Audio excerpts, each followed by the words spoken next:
P Unnikrishnan, Guruvayur delights by V P Unnikrishnan എന്ന Facebook page ചെയ്യുന്ന ആളാണ്.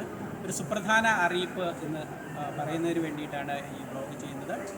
ബഹുമാനപ്പെട്ട കേരള ഹൈക്കോടതിയുടെ ഒരു പ്രധാനപ്പെട്ട ഉത്തരവ് കഴിഞ്ഞ ദിവസം പുറപ്പെടുവിച്ചിട്ടുണ്ട്. ഗുരുവായൂർ ക്ഷേത്രവുമായി ബന്ധപ്പെട്ട് ഗുരുവായൂർ ക്ഷേത്രത്തിൻ്റെ നടപ്പന്തലുകളിൽ വീഡിയോഗ്രാഫി ചെയ്യുന്നത് നിരോധിച്ചുകൊണ്ടുള്ള ഒരു ഉത്തരവാണ് ബഹുമാനപ്പെട്ട കേരള ഹൈക്കോടതി നടത്തിയിട്ടുള്ളത്. കല്യാണങ്ങൾക്കും മതപരമായ ചടങ്ങുകൾക്കും ഒഴികെ മറ്റ് കാര്യങ്ങൾക്ക് വീഡിയോഗ്രാഫി ചെയ്യുന്നത് നിരോധിച്ചുകൊണ്ടാണ് ഹൈക്കോടതിയുടെ ഉത്തരവുള്ളത്.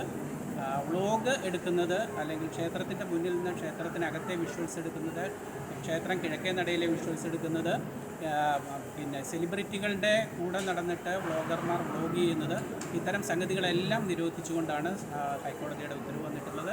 ഈ ഉത്തരവ് ഏത് വിധത്തിൽ പ്രായോഗികമാക്കണം എന്നുള്ളത് സംബന്ധിച്ച് ഗുരുവായൂർ ദേവസ്വം ഇന്നോ നാളെയോ തന്നെ തീരുമാനമെടുത്ത് അതിൻ്റെ ബോർഡുകൾ പ്രദർശിപ്പിക്കുന്നതാണ്. ജസ്ന സലീം എന്ന് പറയുന്ന മുസ്ലിം സമുദായത്തിൽപ്പെട്ട ചിത്രകാരി ഗുരുവായൂരിലെത്തി ചിത്രം സമർപ്പിച്ചതും അന്ന് വീഡിയോ എടുത്തതും അന്നുണ്ടായ ചില തർക്കങ്ങളും അന്ന് ഗുരുവായൂർ ക്ഷേത്രം കിഴക്കേ നടയിൽ വെച്ച് കേക്ക് മുറിച്ചതുമായി ബന്ധപ്പെട്ട ഒരു കേസാണ് ഇത്തരമൊരു ഉത്തരവിലേക്ക് കോടതിയെ എത്തിച്ചത്. അതുകൊണ്ട് ഇനി മുതൽ ഗുരുവായൂർ ക്ഷേത്രം നടപ്പുരയിൽ നിന്നുള്ള വിഷ്വൽസ് അല്ലെങ്കിൽ ദൃശ്യങ്ങൾ Guruvayur delights by V P Unnikrishnan എന്ന ബ്ലോഗിൽ ഉണ്ടായിരിക്കില്ല എന്നുള്ള കാര്യം നിങ്ങളെ അറിയിക്കുകയാണ്. വളരെ സന്തോഷത്തോടെ ഹൈക്കോടതിയുടെ ഈ തീരുമാനത്തെ നമ്മൾ സ്വാഗതം ചെയ്യുകയാണ്. ഭക്തജനങ്ങൾ ഒന്നടങ്കം സ്വാഗതം ചെയ്യേണ്ടതാണ്. ഭക്തജനങ്ങൾക്കാണ് ക്ഷേത്രത്തിൽ പ്രാധാന്യം നൽകേണ്ടത്. ഗുരുവായൂരപ്പനെ തൊഴാനാണ് ആളുകൾ എത്തുന്നത്. അവർക്ക് വേണ്ട സൗകര്യങ്ങളാണ് ഒരുക്കേണ്ടത്. അവർക്ക് വേണ്ട സൗകര്യങ്ങളും അവർക്ക് വേണ്ട അറിയിപ്പുകളും നൽകുന്നതിന് വേണ്ടിയിട്ടാണ് നമ്മൾ ഈ ചാനൽ തുടങ്ങിയിട്ടുള്ളത്. അതിനപ്പുറം ഒരു കാര്യവും നമ്മൾ ഉദ്ദേശിച്ചിട്ടില്ല. ഒരു തരത്തിലും ഏതെങ്കിലും വിധത്തിൽ ആളുകളെ തെറ്റിദ്ധരിപ്പിക്കാനോ അതല്ലെങ്കിൽ ഏതെങ്കിലും വിധത്തിൽ സ്വാധീനിക്കാനോ തരത്തിലുള്ള ഒരു സംഗതിയും നമ്മൾ ചെയ്തിട്ടില്ല എന്നതിൽ നമുക്ക് പൂർണ്ണമായ കോൺഫിഡൻസ് ഉണ്ട്. അതുകൊണ്ട് തന്നെ ഹൈക്കോടതിയുടെ ഈ തീരുമാനത്തെ നമ്മൾ അത്യധികം സ്വാഗതം ചെയ്യുകയാണ്.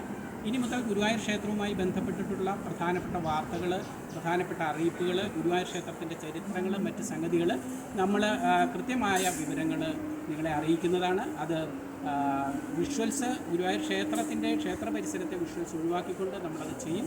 അത് നിങ്ങൾക്ക് കൂടുതൽ പ്രയോജനകരമായ രീതിയിൽ ഗുരുവായൂർ ക്ഷേത്രത്തെക്കുറിച്ചിട്ടുള്ള വിവരങ്ങൾ ലഭിക്കുന്നതിന് വേണ്ടിയിട്ടുള്ള കാര്യങ്ങളായിരിക്കും നമ്മൾ ചെയ്യുക. അക്കാര്യത്തിൽ ഗുരുവായൂർ ഡിലൈറ്റ്സുമായി പരമാവധി സഹകരിച്ച എല്ലാ ഭക്തജനങ്ങളെയും ഞങ്ങൾ അഭിനന്ദിക്കുന്നു. വീണ്ടും ഈ സഹകരണം ഉണ്ടാവണമെന്ന് അഭ്യർത്ഥിക്കുന്നു. നമുക്കെല്ലാവർക്കും ഒരുമിച്ച് നിന്ന് ഹൈക്കോടതിയുടെ ഈ വിധി നടപ്പാക്കുന്നതിന് എല്ലാവരെയും പ്രാപ്തരാക്കാം, എല്ലാവരെയും അതിന് പ്രേരിപ്പിക്കാം. ഏതായാലും ഈ വിധി തീർച്ചയായിട്ടും ഭക്തജനങ്ങൾക്ക് സൗകര്യപ്രദമാണ്. ഭക്തജനങ്ങളെ കണക്കിലെടുത്തുകൊണ്ടുള്ള വിധിയാണ്.